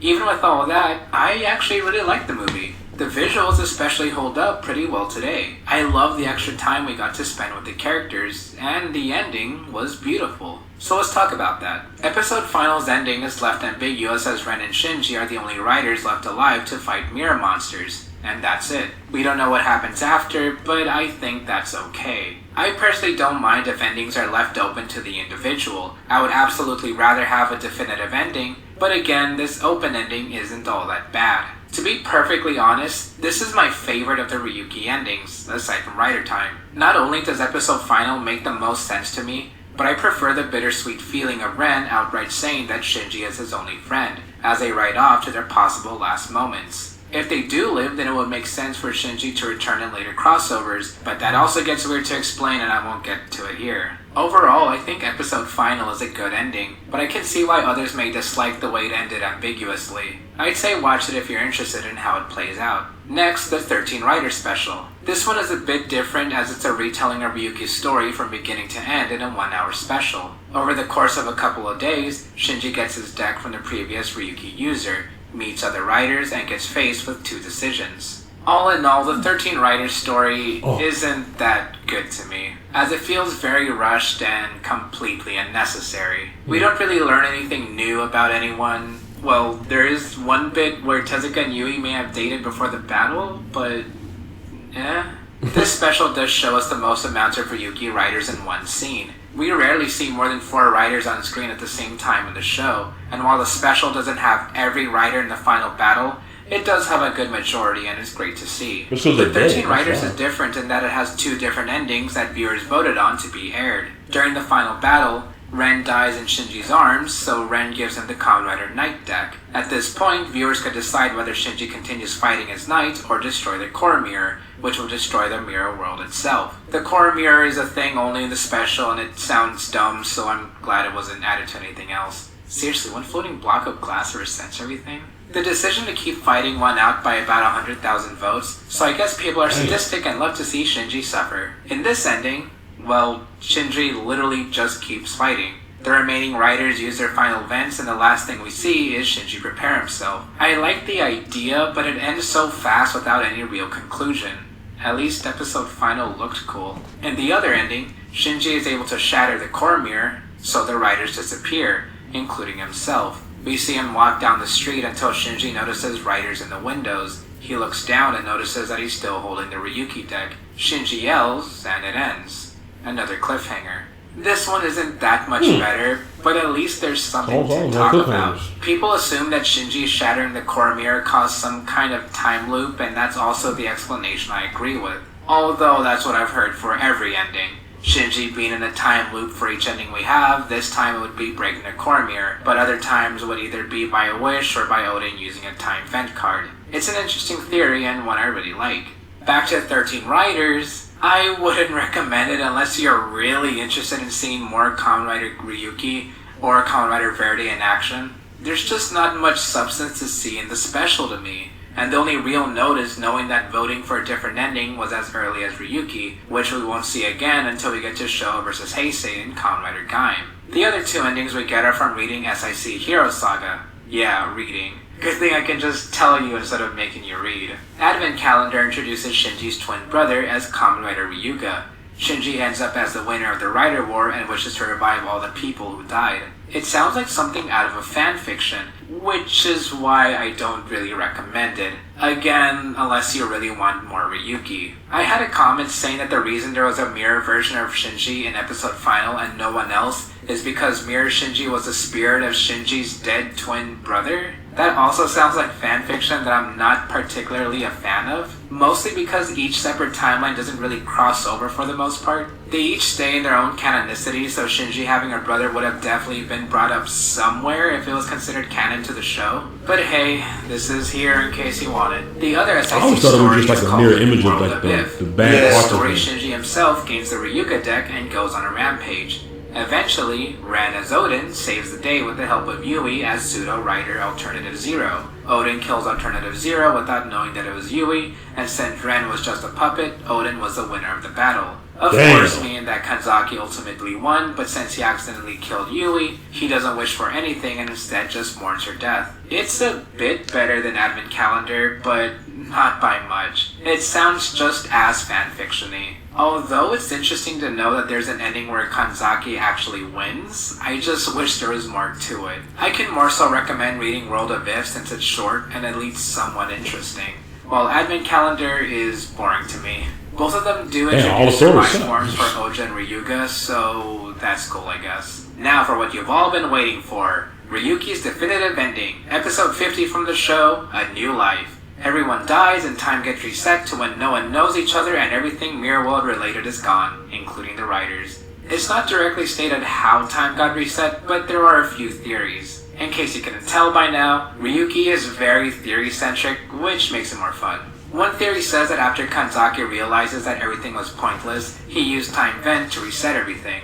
I personally don't think that's right, because if Kanzaki actually is able to change time whenever he wanted, he would have used it more than once in the show. Yeah. You could say that he wants to see everything play out no matter what timeline he's in, but that also sounds just as pointless, and Kanzaki could have ended up in the other alternate endings. Another theory is that Ren is the one who wished to reset everything, which I believe to be the most logical. Yeah, that's what I thought. Debunk that by saying that Eri only woke up because that's what Ren wished for. But spoiler here, Eddie's woken up during the show before, so Ren could have gone to the hospital, noticed she's still alive, and wished for the reset. Which is why that would happen shortly after Eddie wakes up in the first place. And we see the wish manifest itself next to Ren when he defeats Odin, so it couldn't have been Kanzaki. Although, as always, no official confirmation. Now, I'll be the first to tell you that the ending is as important as the journey, but I also think that they should be judged separately. When it comes to the infamous reset ending, I honestly don't mind, at least until we get to a certain season. If the journey was fantastic, then why would you say it was a waste of time if the ending didn't satisfy you? And the same thing could be said the other way around too. If the ending was mind-blowing while the journey was mediocre, I'd still accept both for how they were and vice versa. Although, I do believe the journey has to have at least some substance to make the ending matter more. Kamen Rider Blade, I'm looking right at you. Multiple endings is a big part of Ryuki, and I love the concept, but to me, none of them add much, and when they do, it ends up being superfluous. For example, does it really matter if Shinji and Yui ended up being childhood friends? Yui doesn't seem to care, and it's not as big a revelation as the movie makes it out to be. We find out about Shinji having a twin brother, but it's never talked about in the show, so unless you read the story, would anyone really care? Yes, it's okay to have something that the canon timeline doesn't have, but they should have some value, whether it's canon or not. Like, what if the revelation of Shinji and Yui being childhood friends also affected Kanzaki in some way? Kanzaki could have some sort of vendetta against Shinji and maybe have a fight scene between the two. Hey, yo! Mitsuda was Shinji's ally from the beginning. Baltimore! Yeah, sorry about the sirens. They, I don't know what the hell's going on outside. This world is going up in flames, bro. I hope not. What if Ren turned out to be in cahoots with Kanzaki? What if Kagawa is actually able to seal the mirror world? See, there are many ways you can go with Ryuki's stories and characters, but we get some of the most vanilla and fanfiction-y stories to be told officially from Toei. The only alternate ending I can really recommend to anyone is episode final, but I recommend that more as a movie rather than as an alternate telling of what could have been. And I know they want to be safe, they want to tell a satisfying ending for everyone. But still, even in one of the novels you could have told something different. Sorry, I didn't mean to sound mad there, I guess it just came out. Another big point of Ryuki is that it's basically a Kamen Rider Battle Royale, and if anyone brings up Fortnite, Madoka Magica, or Gaim, then I'm gonna explode. Anyway, Battle Royales. You may be hoping to see a lot of conflicts and head bashing between 13 riders. Well, at the very most, you get a couple of scenes where there are 5 riders on screen at the same time in the show. Oh, but they don't fight each other.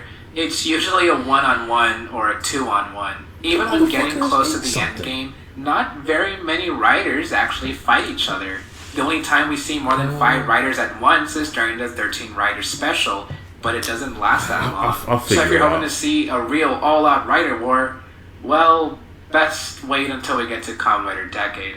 Okay, so what if we don't see multiple riders fighting at the same time? Then I guess Decay Story is the alternate universe too. More so than Yusuke and Shoichi before him. Shinji doesn't have much skills of his own, and he just so happened to become a rider. He's someone everyone can relate to. Shinji is so realistic because he wants to stop the fighting and will do anything necessary. But would just anyone really do the same? I believe people are naturally good, but it would be rare to see someone as pure and as selfless as Shinji. Well, aside from Yusuke and Shoichi, I mean, they do exist. They are out there. Their own seasons. I really didn't like Shinji at first. Oh no, another pure but down-to-earth character? I had enough of that from Shoichi alone, but Yusuke has the same trope. Shinji just wants to stop the Rider War, but then he begins to change. He realizes that his will to stop the Rider War is an unrealistic goal, but he still tries anyway. Then he really sees that people like Asakura can't change. When Shinji decides that all he can do is fight, that's when he decides to really fight. Shinji's only goal left is the only choice a guy like him has, to at least attempt to seal the mirror world without the need to sacrifice anymore. Shinji can't be the naive kid anymore. He had to grow up. That's a good character arc. It blew my mind that Shinji, our main character, was actually allowed to die. It must have taken a lot for Toei to okay that decision.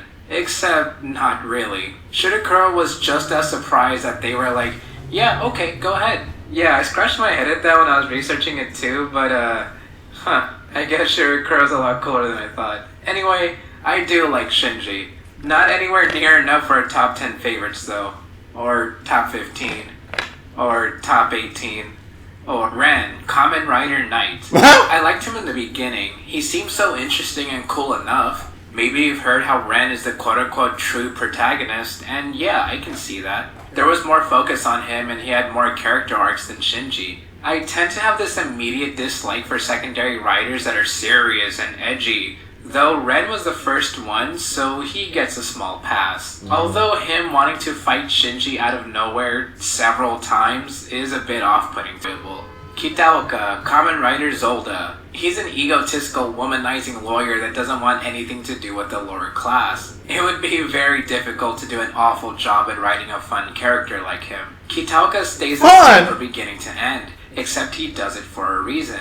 Kitaoka's wish is to live longer because he's terminally ill. It's never said straight out what he has, but you can tell it's painful for him as he loses strength to even hold a phone. Not too many people know that Kitaoka has this illness, so it's even more tragic that he can't do much about it besides hope to win the Rider War. He's an egotistical character with an underlying tragedy that he can't share with anyone. It's even more sad that even though he fights to get rid of his illness, it's the same illness that kills him by the end. You may have noticed that a lot of these deaths are ironic. I already love Kitaoka by personality alone, but knowing what he has to go through just to survive makes him my favorite writer in the show. As for Kitaoka's butler, Goro, yeah, I like him.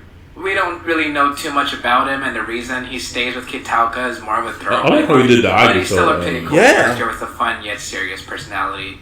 I think Goro should either run a company or open up a fruit stand someday. Cannot. But hopefully he doesn't become her murderer. My second favorite writer, Asakura, doesn't seem to have much to him. He's a crazy guy that does whatever he wants. That may sound bland and generic, but how he's presented is absolutely insane. He's been wrapped up Hannibal Lecter style and is still able to knock out a few police guards, so Asakura is just a fun, crazy guy. Honestly, I can't justify talking about Asakura. Honestly, I can't justify enough talking about him. I really don't like saying this, but he's someone you need to see rather than me telling you. He's insane, and that's all you need to know. Those are the four main writers that you spend the most time with, so these other characters are gonna go by a lot faster. Masashi Sudo, Kamen Rider Scissors, is pretty much the tutorial fight. He's there just to show you the rules of the mirror world of this battle royale. Fight other riders, feed your monster, or else you die. His personality is the one-note, power-hungry type, so there's really not much else I can say about him. Miyuki Tezuka, Kamen Rider Raia, the only other person that wanted to stop the fighting. He was Ren's and Shinji's ally for a bit until he realized that he wasn't needed. I liked him because he was a lot more like Shinji, except Tezuka's already grown up. He doesn't need to change, which is why he was able to selflessly sacrifice himself for the greater good. It's just a shame that he died so early. Jin Shibata, Kamen Rider Guy, is sort of like a mini Asakura in that he's a bit crazy and tries to have fun, but he's a kid, so of course he's gonna act like one. He wants things to go his way, but then Asakura, the other crazy guy, gets in the way and kills him. Although this is yet another one of those writers that just came and went. Satoru Tojo, Kamen Rider Tiger. He's edgy, but I like his motive that he wants to be seen as a hero.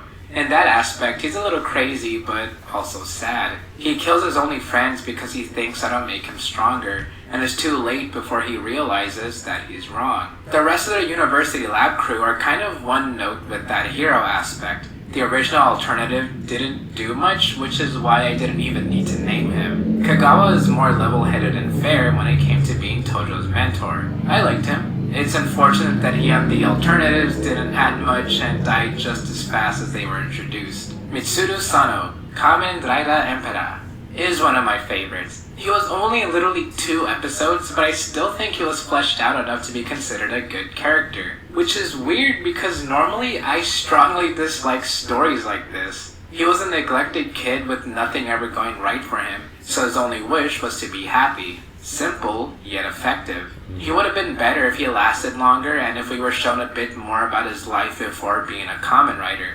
It still bothers me that Kitaoka is able to forfeit freely, but Mitsuru gets the bad luck and is still forced to fight anyway. And maybe that's cause Kitaoka is one of Kanzaki's favorites? I don't know. Speaking of Kanzaki, he never transformed into Kamen Rider Odin on screen, until Rider Time. But that was his stand-up for the battle, so let's just say Kanzaki is Odin. Kanzaki is one of my favorite villains in Kamen Rider. He's always so calm and he rarely shows his crazy side.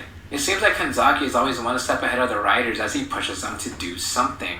He's the one who tells Asakura to kill Tezuka, and he pushes Ren to keep fighting for Eddie. However, Kanzaki does make a few mistakes, such as handing Shinji a survive card for seemingly no apparent reason. But Kanzaki does everything for his sister, so he may have his heart in the right place. Maybe. I've talked about a made-up rule about the journey versus ending, but I feel like I can make a similar rule to story and characters. The story can be bland, but the characters alone can make a show worth the watch. And that's something I can add to Ryuki. The plot and day-to-day stories aren't that entertaining, but seeing these characters in those situations makes the show worth the watch. We don't get very many scenes of multiple characters just sitting down and talking. It's usually a one-on-one talk, but seeing a group talk is a highlight. But seeing a group conversation is a highlight. Very late in the show, we have Kitaoka, Ren, Shinji, and Asakura just sit down and talk. No fighting, just talking, and I loved it. I do wish there was more of it, but these characters alone carry the show. I've had dozens of comments and requests asking me to cover one specific thing, and I'm only going to do a very quick compare and contrast. As most of you know, Ryuki got adapted into Kamen Rider Dragonite for the Western audience. What I think Ryuki does quote-unquote better is having more memorable characters, for the most part. I remember each writer in Ryuki and their backstories. I can sympathize with them, and I want to know what they're going to do in the next episode. That's not to say Dragon Knight is completely devoid of this, I just think Ryuki does it slightly better. But to balance that out, where I think Ryuki fails is at the storytelling. The pacing is so weird. It's slow in the beginning, then it speeds up, then it just drops in the endgame. Out of the 10 writers we see in the show, 4 of them die in episode 50. Gee, I wish there were some episode where you could stretch that out instead of doing it last minute. That's really all I'm gonna say about Ryuki vs. Dragon Knight for now, and I hope you all enjoyed this remake of my original video, because it's time for my final thoughts. I love Ryuki's characters. The suits are awesome to see in action. I couldn't wait to see what Kanzaki had up his sleeve just to get his wish. But I really don't like Ryuki's bland story. A lot of characters felt like cannon fodder. As you can see, I'm a bit conflicted, but my weirdest thing is that I actually like everything around Ryuki, rather than Ryuki the show. And I don't mean the side media, I mean the talk and theory surrounding Ryuki is what grabs my interest, and researching his background was a lot of fun. Overall, I can recommend Ryuki to those who've already seen a couple of seasons of Kamen Rider. I wouldn't say to watch it as your first season, but it is worth watching regardless. There's gonna be at least one thing here for everyone to enjoy. Kamen Rider Ryuki is a good show. Definitely not for me, but a good show. With all that being said, join me next time when we dive into the mirror to fight the fight. Oh no! Kamen Rider Dragon Knight. Yeah, we're not doing that. We're doing nah. Came after Ryuki. For once, we'll actually skip one. No, we're not skipping. We're not doing it. We're just not doing it at all. Oh. We're doing Japanese, not American. Good. That's the difference. Y'all must have had y'all reads or something. Y'all was over this bitch. Yours was flying backwards. Yeah, we were Hope falling y'all was asleep. like, I'm back here like, I feel like getting a milkshake, but it's I was whatever. thinking of a Smoothie King. That's fine. That's cool. That's cool I too. mean, if we're voting on this, I vote milkshake, but you can do what you want. 2 versus 1. Smoothie King wins. Alright. Oh, you sons of bitches! Oh, you sons of bitches! Oh, you sons of bitches. So far, Kamen Rider Ryuki was an interesting show with different perspectives, and It really was. Like, it's amazing that after all this time, there would be an appreciation for like the old shows that came out during that era. Because like that other guy was saying in that video, like a lot of people didn't like it because it didn't look like how the shows were today. But that goes the same. Just because something looks old doesn't mean that it's all the way bad. He ain't gonna shoot us. yeah. He ain't gonna shoot shit. But with that being said, post your comments down below what you thought about this. Did you watch Ryuki, or did you watch the other show, which we will not do? Did you like it? Did you watch it all the way through? Let us know in the comments down below. As such, this has been Master Sakurai. It's been Master Zen, and the guy that's holding the gun in the back is Urban Ninja. A Nerf gun. A Nerf gun, by the way. We'll see you later when we go to Ibiki? It's Blade, Blade, Max. okay. It's Blade. It's Blade. I had to think about it. Yeah. But yeah. See y'all later. Alright. Yeah. Peace.